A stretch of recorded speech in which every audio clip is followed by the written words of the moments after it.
up, everybody? Welcome to Peachies PLURcast. I am here with Nobody's King at Forbidden Kingdom. He just ran all the way over here after his sick ass set.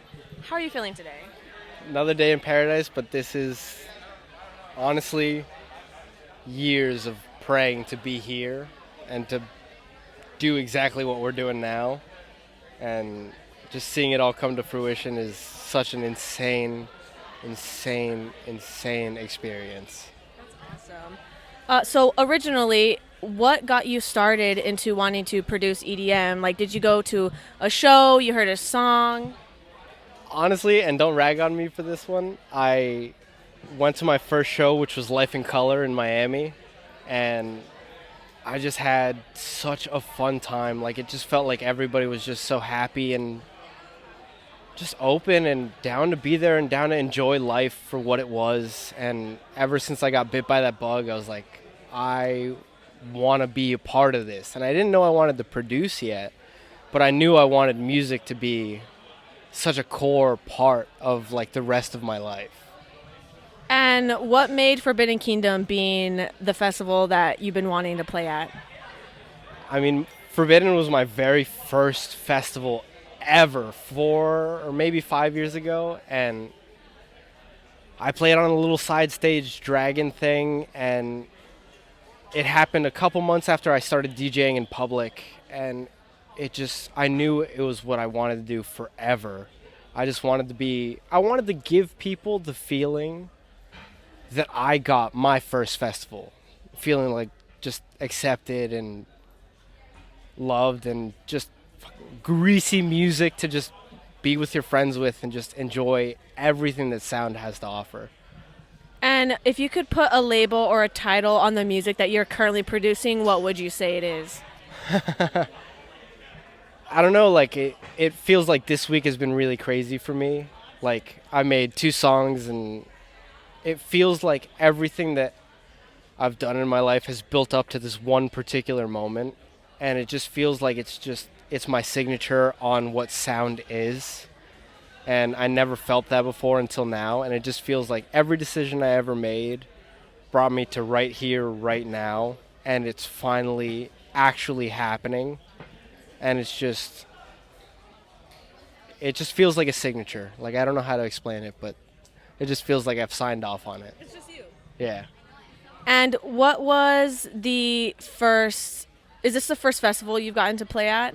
No. So I've played probably, we can call it like 10 or maybe 15, somewhere in that range festival-wise. I've played Soulfest, Forbidden, Bigfoot, which is like a little bit more deep dub. Like, I do a lot of the underground stuff. Like, I love dubstep. And being at Forbidden really gives me an outlet to play my high energy, heavy music that I don't really get to play. Because most of the time I'm trying to flex hennies or functions and really get deep and weird and just really greasy with it. So being able to come here and run the high energy shit is one of my favorite things ever. And have you been able to collaborate with any other artists, or is there an artist that you really look up to? I've collabed with a couple people, and until really this week, it didn't even feel like I made real music that I could be proud of.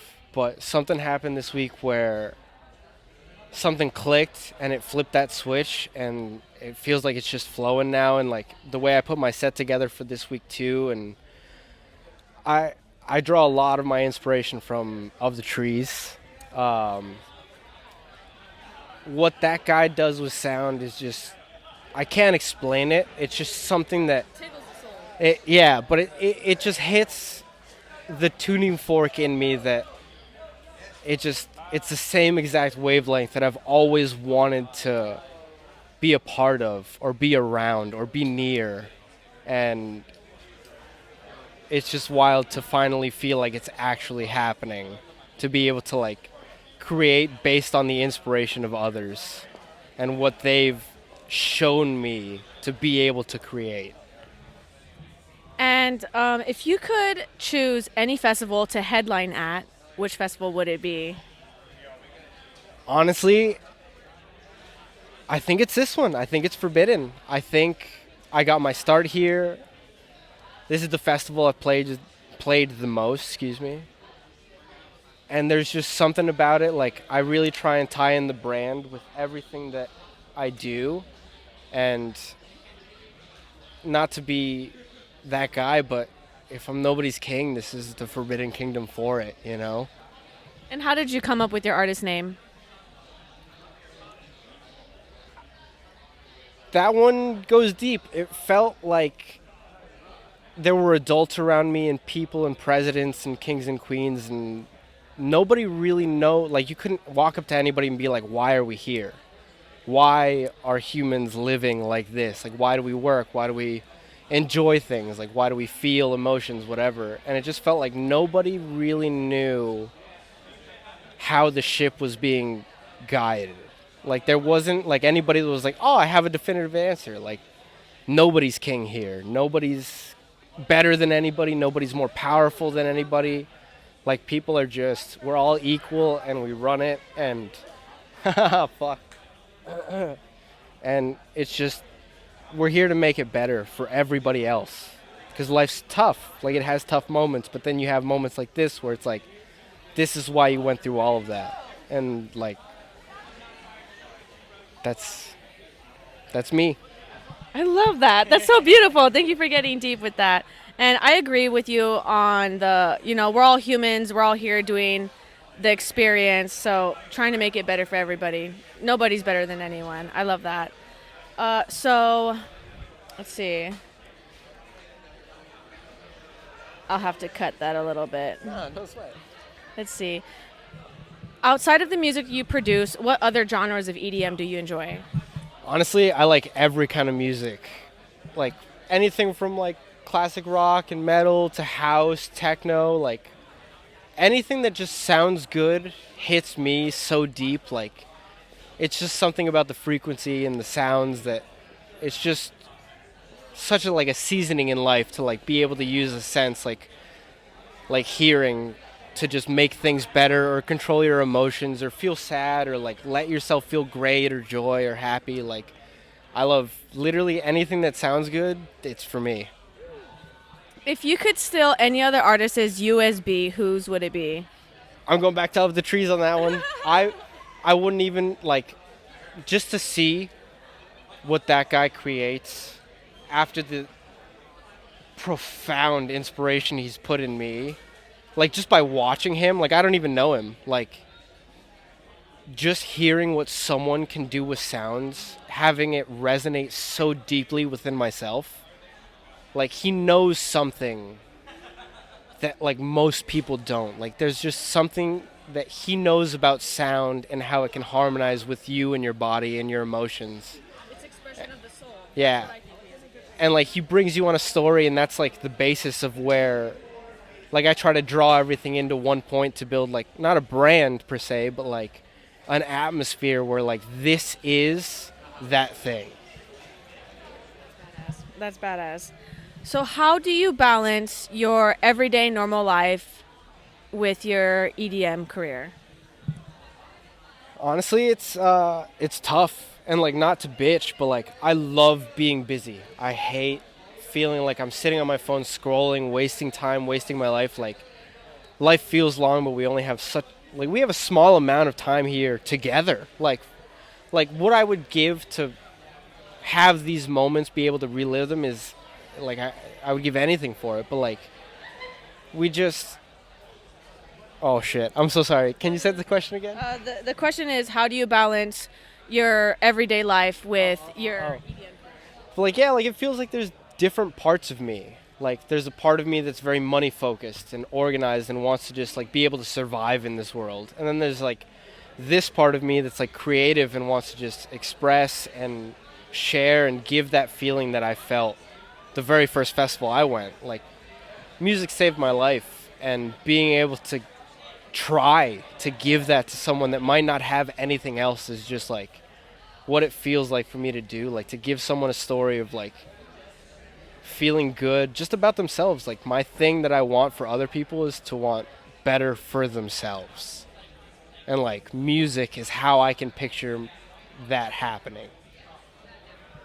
And if you could give advice to anybody else out there that is, trying to do what you're trying to do, pursue this incredible dream, what advice would it be? Just fucking go for it. Like, I went from shit. You're okay. I went from being just like a kid in a bedroom DJing because I was lonely. Fuck. To like a lot of like trial and error and just having fun with it and just following what felt right, to being here doing what I always looked up to other people doing, and to be like a part of it and to feel like I can be involved and included with everybody at this level is just so insane. Like trying to change people's lives and just showing them what sound can do and like what being nice and kind and enjoying each other's time here on earth. It's just amazing. And you said that you were feeling very lonely. I myself am also a very lonely person, which is why I got into EDM. I love the EDM community. I have 2 kids back at home, so I have a lot to lose getting to do this. So I appreciate you accepting my interview request because this is my dream that I'm chasing well. So, everybody here, we have something to offer. So pursuing your EDM career, have you had any backlash from, family, friends, or people who are not as encouraging, and how do you overcome that? No, I mean, honestly, I've always felt like the friends that the universe have given me has always been like supportive and there for me, and I've been mad blessed. Like without my friends, I wouldn't be here. I absolutely wouldn't be here. And that's why it's so important to me to like share these dope moments where it feels like it's all coming together with everybody, because like without them I wouldn't have gotten here. Like they have an equal part in all of this that I do, because without me it wouldn't have happened, but without them I would have been gone years ago. And it's a balance. It's this crazy like teeter-totter of balance of everything, like health, money, work, creativity, respect, and like loving people, and bringing that all into one point of like, this is what life is. So do you have any like pre-show or festival rituals that you do like to prepare yourself to go on stage? Honestly, like I've always wanted that for me, but like I'm just such a go with the flow, like whatever's happening, like we'll see when we get there. Like, because everything changes so quick. If you make a plan and it doesn't go your way, it's broken me before, where it's like, I wanted it to go A, B, C, and it didn't, and it ruined the whole experience. But that's not it. It's going with it and enjoying it and being, like, manipulatable, fuck that word. But, like, being able to, like, go with what's happening now. Like, things change. Letting that change you and, like, adapting to it and, like, making that part of the experience and making that the good part of it is that we don't know what's going to happen. So when it does, it's like, holy shit, this just happened. So do you ever get like nervous or anxious on stage? Have you ever had a moment when you're on stage and you mess up and you're like, shit? Yeah, I mean, I obviously like today, like I posted my set on SoundCloud, like trying to get it up now, and I could hear the mistakes, but that's what makes it a story. Like, there's gonna be mistakes no matter what you do in life. Like, nobody's perfect, and that kind of ties into the Nobody's King too, but like, things will happen that you can't control, and you just have to go with it and just accept it and use it to the best possible way you can. Like, I made a few mistakes, a handful of mistakes in today's set, and then when I listened to it, I think I would have been more upset if it was perfect, because like nothing here is perfect. Nothing is through and through 100%. Like there's always just that one thing that just doesn't go right. And like that's what makes this. Like if everything was perfect all the time, it would kind of suck. Like where would you go? You keep going up. Like there's no up to go. So like those mistakes, those lows, those lonely moments, those sads, like that's what makes this moment so prominent and so important and so special. And have you ever had any periods while you've been pursuing your passion that you felt like giving up and this wasn't something that you should do? Honestly, every other minute for the last 4 years until like this week. Like, I've cried, I've begged, I've in private, I've asked for help, I've asked friends, I've asked other producers, other DJs, like, for help to just even pretend like there's this light at the end of the tunnel, and it doesn't happen until it does. And like, if you knew it was gonna happen, it wouldn't be that special. Like, those dark, horrid moments are what make that blossoming moment so impactful. Like, that's me right now. Like, I always hoped, but like, it never felt real until this week. Until I made my own music, until I played my own music, until it sounded good, until it made sense, until I was like, fuck, like, this is what I was meant to be here for, to give this to someone else. And if you weren't pursuing music, like if this wasn't something that you weren't able to get into, what other career path would have you try to do? I like tech, and I like finance. I like something in my brain likes organization and patterns, and I feel like if I didn't do this, I would have been like, I would have used my finance background for something, or like, I love hospitality. Like, that goes into the Nobody's King thing too, is like, I like making a difference in people's lives. Like, I know how hard it gets. I want to be able to take that away from somebody. Like, it gets shitty. And if you... You're empathetic. I hope so, but like, I know how dark the room can feel like, and how empty and separated you can feel from everything, even if there's shit going on right next to you. And if I could make sure that nobody feels that, or if they feel it because they were supposed to, and I make it easier, like, that's what I want. I want to make it better for everybody that's here. And has there been any artists that you have met on your journey that have really been like huge supporters, have really had your back and everything like that?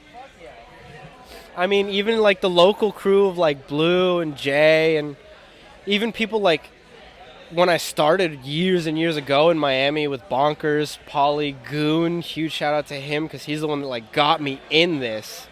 Dream Takers, like, it feels like we were like a high school class, and it was like every show was like a different lecture, and like, we're part of that, and we've all grown separately, like, directions of music wise. Like, my music is so different from like their dubstep or their melodic or their rhythm or whatever, and it's like we all started in this one spot and changed so much, but it's like we're all like in this little group that even though we're far apart, we're doing it at the same time as each other. So everyone's growing together. 100%. Yeah. 100%. Out of every other thing that I have looked into, the EDM community is probably the most supportive with their inner circle, and including the outer circle as well. Like the fan base, management, your own personal crew, 100%. Everything like that is absolutely amazing. Have you ever had any of your fans like gift you anything or thank you? What was the most memorable experience that you've gotten to have with a fan? I mean, it's been everything from like little gifts, like little ducks, like the little rubber ducks, or little glass ducks. Like, people, when I'm playing, people just be like, "Here, this is for you," or candy, things like that. Like, this world, this atmosphere of EDM it feels like it's all about giving. Like, at its core, it's about giving what you can, or like what you have. Like, even if you need it, maybe like you still give it to someone else, because it's like, you don't know if they need it more. And like little things, like for me, the most prominent things are like ducks, or like little cute things that just like solidify that moment of like, thank you so much for like giving something that you didn't have to, but like you wanted to give out to someone, and that someone was me. And so for the rest of this Forbidden Kingdom, are you going to go check out any artist set, and who are you most excited to see? Absolutely. We just came from Vicious's set. He's someone that not only has helped my personal journey with music, but he's just such this ball of light. He's such a good kid, like through and through. Like, he's the sweetest person ever. And I just see him every day. I live with him, and I see him, and he's just this this thing that makes you want to be better. And he's just such a sweetheart. And like, I have other, DJ or producer homies like Aaron, Vector, Fly, like that I look up to, but that also like they know that I'm not really, or that I wasn't really an artist before, and they still treated me like one of them. Like just this air of like, I didn't know what I was doing with music, but they were still like accepting and loving and like, yo, like you're part of this too, even if I didn't know what the fuck I was doing at all. Do you have a 2 or 3 year goal for yourself? Like, what is your vision? Where do you see Nobody's King going from this point on? Honestly, the future's so crazy. Like, if you asked me before this week if I thought this would all happen, I would have said there's no chance. And it's just come together in such a perfect way that you can't even plan it. Like, every single petal of life has just, like, come into this moment, and it blossomed into something that I could just never even expect. So like I just want to keep doing what feels right, like what feels good, because that's what brought me here. And this is probably the best week of my life, like honestly. And would you say that EDM has impacted you deep down in your soul? I wouldn't be me without EDM. Through and through, the world wouldn't be the world without it. If it wasn't here, I wouldn't have even come close to this. Like without it, I'm pretty much nothing. But without me, it's also like, what is it? So like, it's that relationship of giving in the EDM world too. It's like you have to have the other to survive, and you can't be thriving without equal parts. If you could do a back-to-back with any other artist, who would it be?